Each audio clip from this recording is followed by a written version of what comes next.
Salut Reynald. Salut Caroline.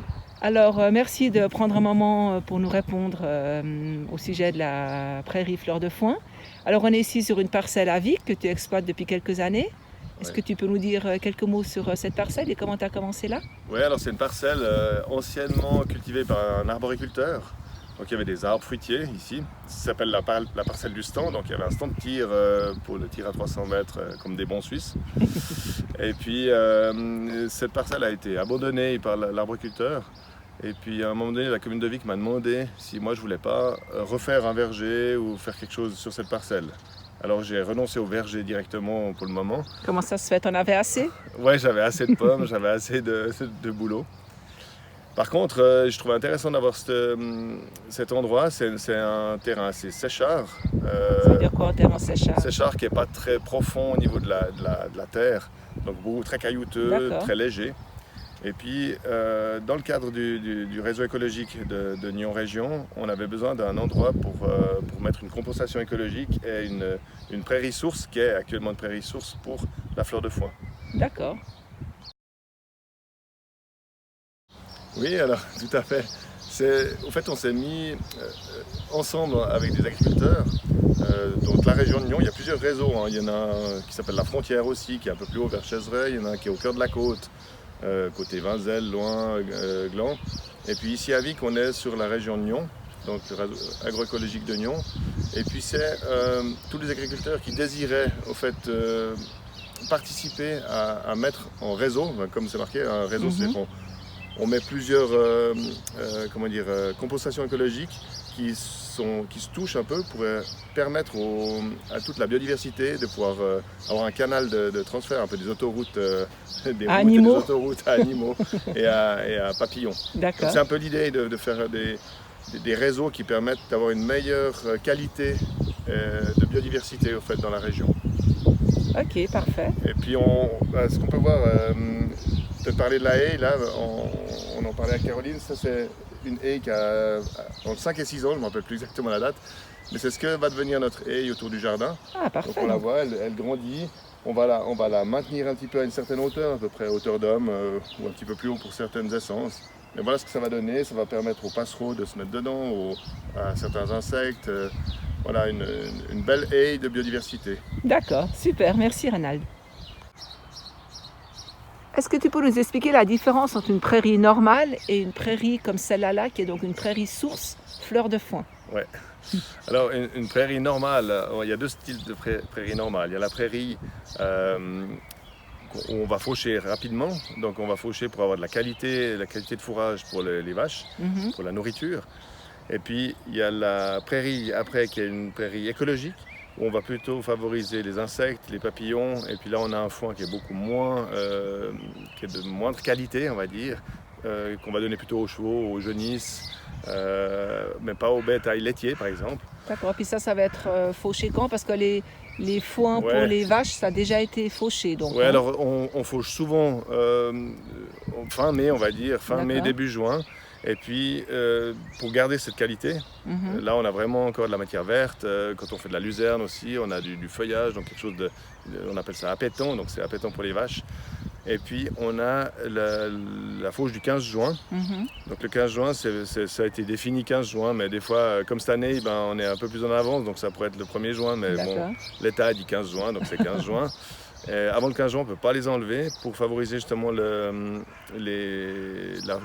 faune faite des prairies. D'accord. Parce que c'est vrai, quand on regarde la prairie, elle a un aspect plutôt un peu fané, comme ça, un petit peu, je dirais, un peu passé, qu'une prairie bien verte qu'on fauche pour les vaches. Oui, tout à fait. Alors, en effet, cet aspect fané, c'est déjà bon. Là, on est sur une prairie pauvre et sèche, on va dire. Donc, c'est pas un endroit où on a mis fumier, on n'a rien rapporté de matière organique. Donc, c'est vraiment, on veut la laisser le plus pauvre possible pour avoir une qualité écologique supérieure. D'accord. Mais bon, moi, excuse-moi, Reynald, mais je n'ai pas beaucoup de couleurs dans ta prairie.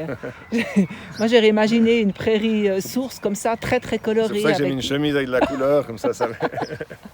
Non, alors, c'est vrai que cette prairie, donc c'est une prairie source qu'on a utilisée depuis 6-7 ans pour la fleur de foin, elle change énormément de couleur pendant le temps. Donc, On a vraiment, ça passe du jaune, du violet, du rose, il y a vraiment toutes les couleurs. Ok.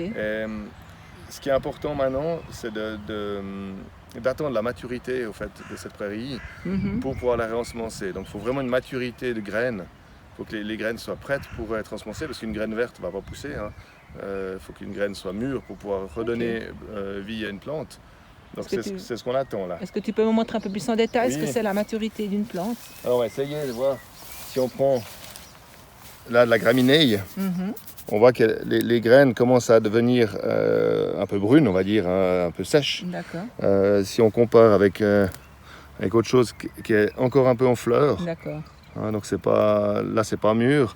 Si on prend d'autres fleurs là, on commence à avoir les graines qu'on pourrait sortir.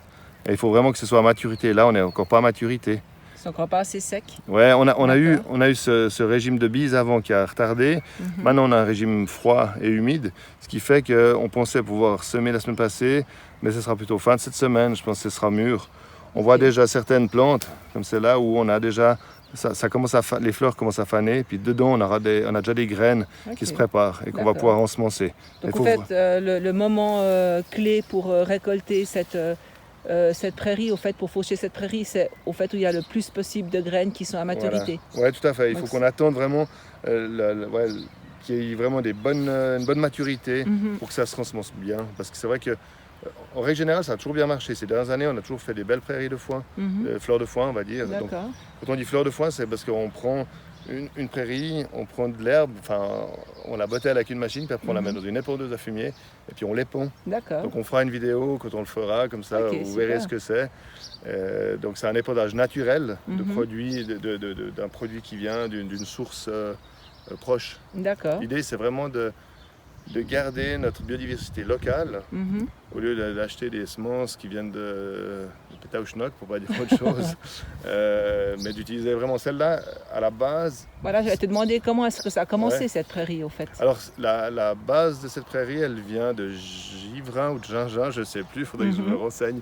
Et puis ça a été semencé dans plusieurs endroits, puis ensuite celle-là a été mise, elle a vraiment bien donné, puis elle est vraiment dans un terrain assez intéressant pour de la prairie source fleur de foin. Elle a déjà ensemencé à Vic, à Loin, à Bursin. On a déjà essaimé cette prairie à pas mal d'endroits. Magnifique. Donc elle est vraiment belle. Alors il y en a plusieurs, il n'y a pas que la mienne, parce que je ne peux pas mettre la gloriole. Parce que je ne suis pas pour grand-chose, à part que elle est belle par elle-même.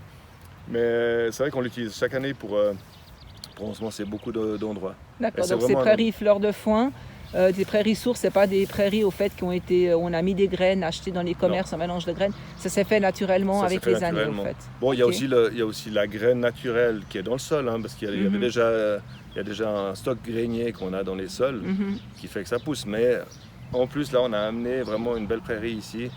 Et c'est vrai qu'il n'y a pas besoin d'acheter dans le commerce, et ça ne nous coûte pas très cher de faire ça, donc je trouve intéressant. Okay. Et puis pour en revenir à nos potagers, donc alors effectivement la semaine prochaine en principe, donc ici ça va être coupé et ça va être ensuite étalé à gauche et à droite de la haie vive du potager. Voilà. Et puis ce qui veut dire donc ça va commencer déjà cette année à prendre racine et puis à pousser, ou ça va commencer l'année prochaine, ou ça se passe comment? Alors il faut beaucoup de patience de nouveau. Moi j'aime bien dire dans les vidéos qu'il faut de la patience parce que la première année c'est souvent pas la plus belle parce que comme on a gratté le terrain, on a souvent les adventices qu'on appelle, d'autres mauvaises herbes pour mettre un mot commun, qui vont venir comme du chénopode ou de la marante ou des choses comme ça.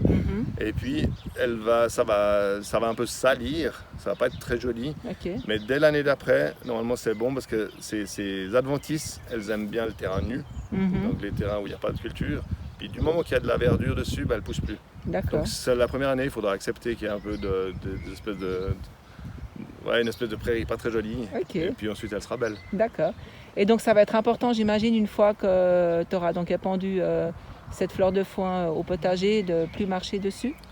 Oui, alors il faudra qu'il y ait un petit passage parce qu'on sait que les gens passent toujours où il ne faut pas, on le voit, mais il faudrait qu'ils passent tous au même endroit. D'accord. Mais il ne faut pas les piétiner là-dessus, comme ça, mais il faudra qu'on délimite un petit peu. Très bien. Eh bien écoute, merci beaucoup pour tous ces renseignements, c'est très intéressant. À bientôt Rénal. À bientôt. Ciao.